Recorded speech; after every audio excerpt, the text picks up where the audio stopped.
This video shows how to replace the maintenance cartridge on the HP PageWide XL printer series.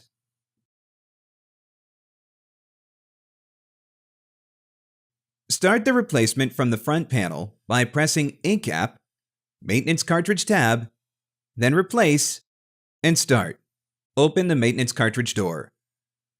To remove the maintenance cartridge, grip the handle and slide it out. Have the maintenance cartridge ready. Take note of the value when reusing a maintenance cartridge.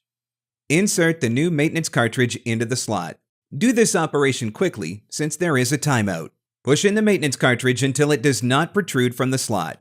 You will notice that the printer pulls it. Do not use excessive force. Close the door. The front panel asks whether the cartridge is new or used.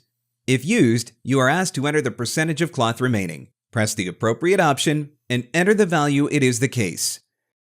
You can find additional helpful videos at hp.com/support videos and on our YouTube channel, youtube.com/HP printer support.